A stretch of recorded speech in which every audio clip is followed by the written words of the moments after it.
They're trying to act like my friend now. Them right there, or people on my phone, trying to be my friend now. Oh, Melissa and Donnie sitting in the tree. Yeah, I'd heard that also when Michael and Darla. Sorry. And I figured, and I know she was just trying to help, I think, the one time, because she came over in a black blazer and a shirt, which was really that type of blazer was cute on her, actually. Um, but her catching me in a lie made me it was a trigger, because I figured I was just waiting for being yelled at. Said I was nothing but basically retarded, okay? And nothing. I'm like, what the fuck? And then I did kind of shove her, okay? And I caught her. I didn't want, like I said, I didn't want to shove her. I just wanted her to know that I was pissed. And so I did catch her, so she wouldn't fall off my, and yeah, I'm admitting to this. Why? Because they're not big enough to admit to themselves. And when a male stated that they called and gave them and admitted to what the involvement was, which I doubt that.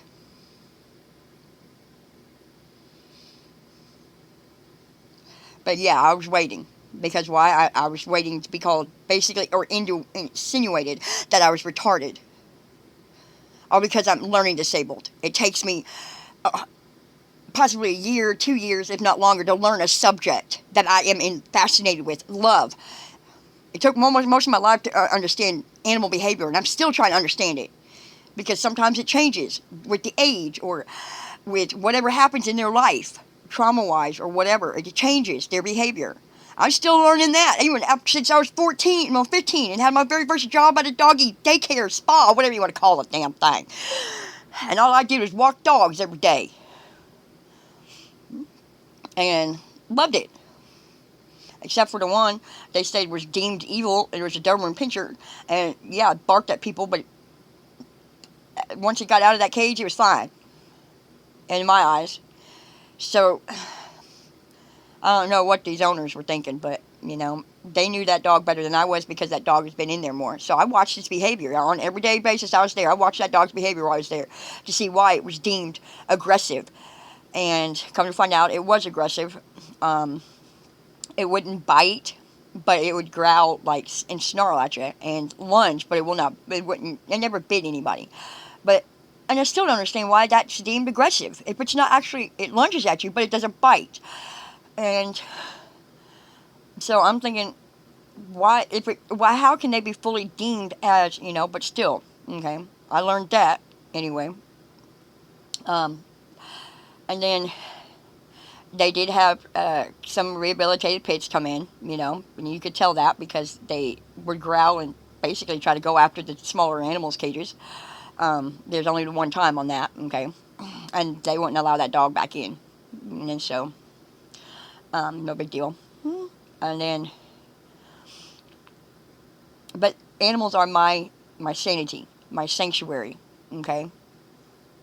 Something about with cats, being in their cat sanctuary, okay, like some of them call it, the animal shelters call it, is soothing to me. I could just sit in the middle of the floor and just have them come up to me, and I could be having a bad day, crying, and just sit there, okay, and just love on them, pet on them, and within a matter of minutes, I'm back to normal. But people can't do that for me. I'm 43, and I've never met someone who could do that for me yet. I have one friend. We've been friends for years, and he does that. I thought I had a friend, and I thought she did that, but obviously, no, I'm not a friend, okay? She made that very clear, which sucks, because friends, we all have disagreements and arguments, but they all come back together and be friends still. I mean, she does that with Janie, but she can't do it for me. She did that with Jonathan Schultz, but yet couldn't do it with me. So that states I was never a friend to her. I was never this loving person she thought of. No. I was just some dumbass bitch. She could fucking spread her fucking legs and eat her fucking pussy. That's all.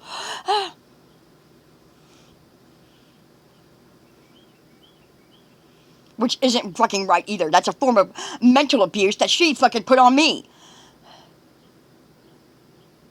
which isn't fucking good either. So which is different? Mental abuse from a damn fucking woman that with the same goddamn fucking body parts as me? A pussy and tits? Or just abuse from a fucking man that has a dick and, well, some of them have tits too, but, you know, in his case, he did. Some of them just have, you know, yeah, drums on there, yeah. And there's 6 of them. You got a drum. Anywho, so what's the difference? Huh? What's the motherfucking difference?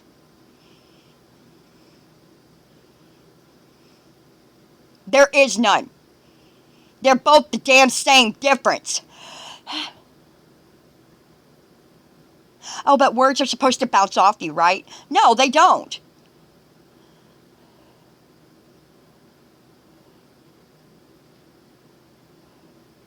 So what's the difference between the abuse that my families did to me versus what they did to me for the last 2 fucking years? And I learned otherwise because of what Chris was stating. He made me really go there because he stated adopted children should get more nurturing and more love. Yes, that's the case.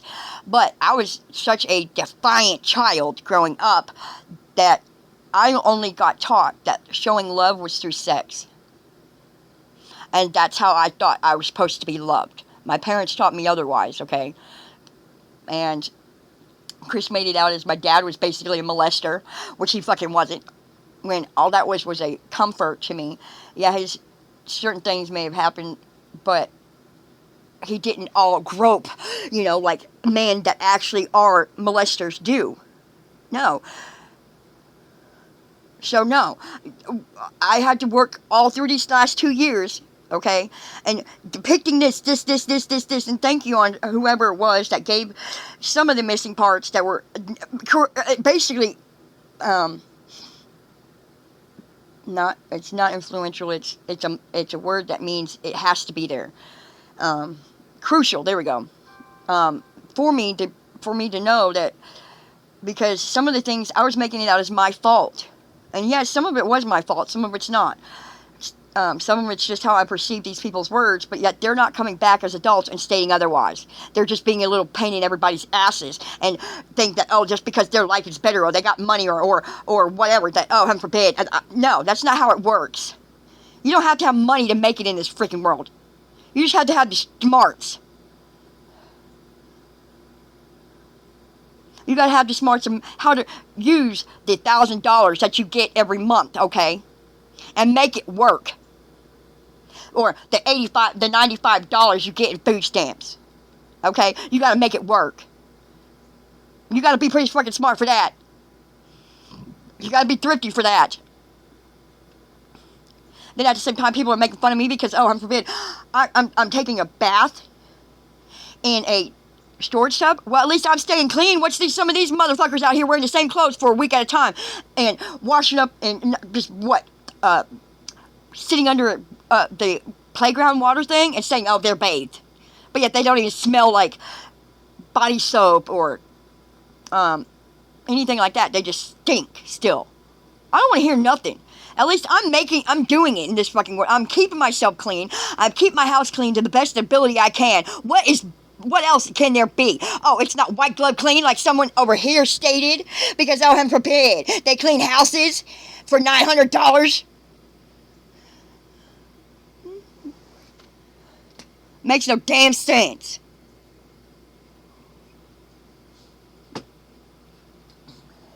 And I'm not going to have that either.